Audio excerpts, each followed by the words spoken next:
זה היה בצהרי היום. שדות גזר העלו אבק קרב שהתערבב בזעקות סוסים ובצעקות לוחמים. יהושע עמד בראש צבאו על גבעה סמוכה, עיניו נעוצות בעמודי האבק שעלו מן המישור, ולפניו הורם, מלך גזר, בורח אל עירו כששריונו מוכתם וראשו זקוף בגאווה. מולו עמדו שערי האבן של גזר, נפתחים בקול רועם, וצבאו נכנס פנימה אל תוך מבצר בלתי חדיר. יהושע עצר את אנשיו במורדות התל. הוא ידע, עיר כזאת לא נכבשת ביום. 3 ימים עמד המחנה הישראלי סביב החומות. בלילות בערו המדורות במחנה, וביום ענני חצים עלו אל השמיים.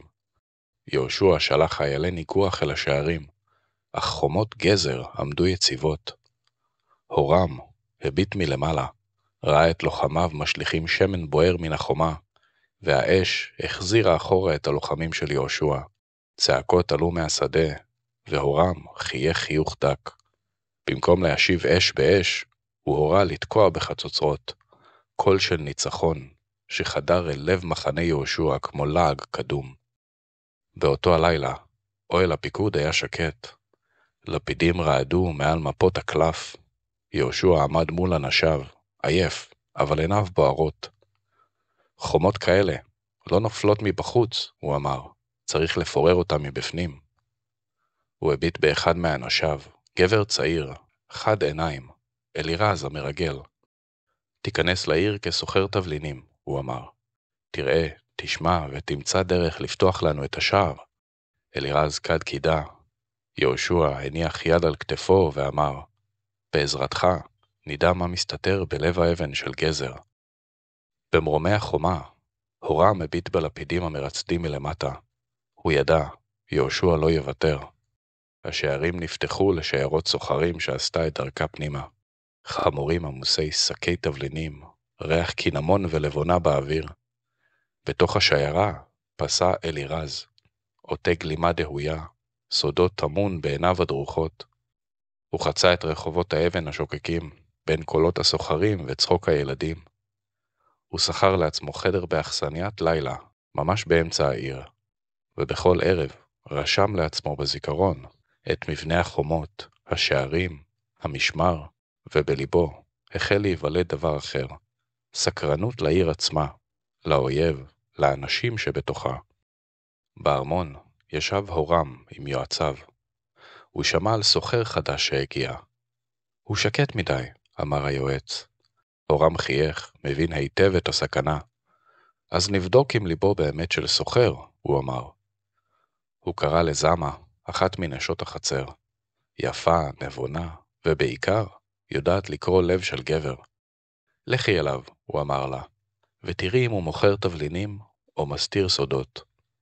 זמה חייכה במרירות. ואם לא יימשך אליי, היא אמרה, את תעשי את תפקידך היטב, אמר הורם בקור.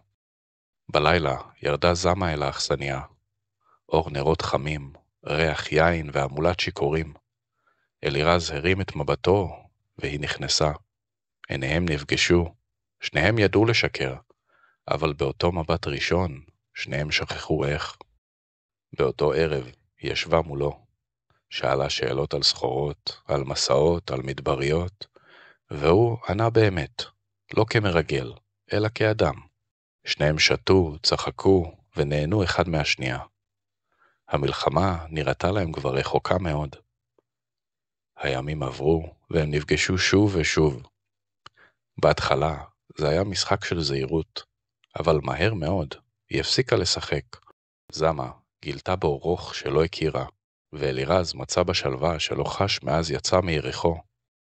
כשהורם שמע שהאישה והסוחר נפגשים בלילות, הוא חייך חיוך של ניצחון. אבל האמת הייתה אחרת, כי זמה לא חזרה לדווח לו עוד. היא גילתה שהיא בהיריון, ומתוך אהבתה בחרה לשתוק. אלירז, ששמע את החדשות ממנה, עמד קרוע בין שבועתו ליהושע ובין אהבתו לה.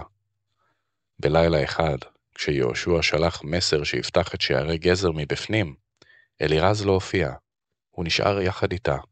הוא בגד, לא במולדתו בלבד, אלא בתוכנית שהייתה אמורה להכריע את גזר, הכל בשביל בנו שעוד לא נולד.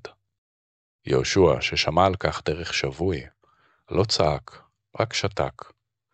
אהבה, הוא אמר לעצמו, היא יכולה למוטט חומות יותר מהר משער שנופל, ואז הביט אל העיר הרחוקה. לילות חלפו מאז בגידתו של אלירז. מחנה ישראל שתק, רק קול פטישים נשמע בלילה. כשיהושע עמד מול החומה והביט, הוא לא דיבר, רק צייר על החול קווים. ואז הרים את מבטו ואמר, אם אי אפשר לעבור דרך החומה, נלך מתחתיה. הוא בחר את מיטב לוחמיו, אנשים שקטים, חסרי פחד. הם חפרו בלילות הרחק מעיני השומרים. לידם לפידים דולקים בחרש, והאדמה נשמה בכבדות. איש לא דיבר, רק רעש הכלים פצע את הדממה. מעל פני האדמה החומה נראתה דוממת, אבל מתחתיה נבנתה זירה חדשה של מלחמה. בעיר עצמה, באור יום, שיחקו ילדים ליד קיר החומה. אחד מהם הצמיד את אוזנו לקרקע, ושמע, מהמעמקים עלו מכות מתכת חנוכות, כמו פעימות לב תחת האדמה. הילד רץ בכל כוחו לארמון וצעק, המלך, הם באים מלמטה. הורם קם ממקומו, לא מאמין בהתחלה, אבל שירד אל השער ושם את אוזנו לאדמה, שמע גם הוא את המכה העמוקה, המכה הסדירה. הוא סגר את עיניו ולחש, הם חכמים, אבל לא חכמים מספיק. הורם מיד הורה על חפירות נגדיות. נפגוש אותם בחשיכה שלהם, הוא אמר. הימים הפכו ללילות, והחפירות משני הצדדים התקרבו זו לזו. היה רגע שבו נשמעו קולות הדדיים, נשימה מעבר לקיר. אחר כך נבקעה האדמה בחריקה, ושתי המנהרות התחברו. הייתה חשיכה, ריח אפר חם ולפידים, ואז זעקה מבטן האדמה. חרבות נשלפו באפלה, אנשים התנגשו זה בזה, כל מתכת על מתכת, אדם על אדם, איש לא ראה את אויבו, רק צללים זזים. יהושע עמד מעל הקרקע ושמע את הרעידות, כאילו הלב של האדמה עצמו נקרע. פתאום שאגה עמומה, והקרקע רעדה. הורם הורה להשליך בולי עץ כבדים לתוך המנהרה. אש ולפידים הוטלו פנימה. רוח נשאה את האש פנימה כמו נשימה של חיה עצומה, והמנהרה קרסה. האש דממה, ואז שקט כבד. יהושע עמד בשתיקה, עיניו אל האדמה. הוא הבין, החפירה הזאת קברה את אנשיו, וגם את הסיכוי לניצחון בכוח. בעיר, הורם עומד על החומה, מביט בשדות החרוכים ואמר לעצמו, הוא ינסה שוב, אבל הוא גם יודע, האדמה בלעה מספיק דם. השמש זרחה, אבק סמיך כיסה את השדות שמול גזר. במחנה יהושע עמדו אלפי לוחמים חדשים, פי 3 מבעבר. הם נשאו אפר בסלים, בנו תל אפר אדיר למרגלות החומה. תל שהלך וגדל עד שנראה כמו גבעה שנולדה בן לילה. יהושע עמד בראש המחנה, אוחז באבן אחת קטנה בידו ואומר לעצמו, הפעם זה לא יהיה סוד, הפעם נעלה מעליהם. מתוך העיר צפו הורם ויועציו, כל הטופים גבר, והאדמה רעדה תחת רגליהם, והורם, שעמד בראש המגדל, לחש, הם בונים הר אל השמיים, לא תמיד מי שבונה גבוה שורד את הנפילה. הוא ידע, אם תיגמר בניית התל, עירו תיפול. אבל אם ינצח, הדם לא יפסיק לזרום. הוא קרא לשליחיו, הביאו לי סוס, אני הולך לדבר עם יהושע, הוא לא נכנע והוא לא מתייאש. השערים נפתחו באיטיות, שקט משונה ירד על שני המחנות. יהושע ירד מהתל, פסע לבדו אל עבר השער, ומן הצד השני יצא הורם, רכוב על סוס לבן. שניהם נעצרו במרחק פסיעה זה מזה. אתה עקשן, אמר הורם. ואתה חכם מדי, השיב יהושע. רוח קלה חלפה ביניהם, מניפה עלים יבשים באוויר. הורם ירד מהסוס, הביט בו בעיניים עייפות. העיר שלי עייפה מקרבות. די יהושע, שנינו איבדנו מספיק לוחמים, הגיע הזמן למנוחה. יהושע חשב לרגע ואז אמר, נשמע משתלם, אבל קודם נצטרך לסגור עניין קטן. מס. גזר תישאר עומדת, אבל תשלם מס חסות לישראל. הורם הניד את ראשו, חצי צוחק. מס, אה? ואם אני כבר משלם, תוכל גם להבטיח שאחרים לא יבואו לקחת ממני? יש לי אויבים מדרום, והם פחות נחמדים ממך.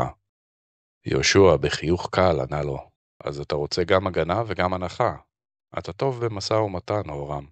הורם חייך ואמר, מלך שלא יודע להתמקח, נשאר בלי ממלכה. יהושע צחק, הושיט את ידו, בסדר. גזר תשלם מס וישראל תגן עליה. נקרא לזה אחריות הדדית. הורם לחץ את ידו, שניהם צחקו, הסתכלו זה בזה, סוף סוף ראו את האדם ולא את האויב. מאחוריהם השמש שקעה, החיילים הביטו אחד בשני, מבולבלים אך שקטים. אחרי תקופה ארוכה של דם, סוף סוף, שלום. וכך נחתם ההסכם. גזר לא תיפול, אבל תשלם מס זהב וחיטה לישראל בכל שנה, ובתמורה יהושע נשבע שלא ירים עליה חרב, ואפילו יגן עליה אם אויב יתקוף אותה.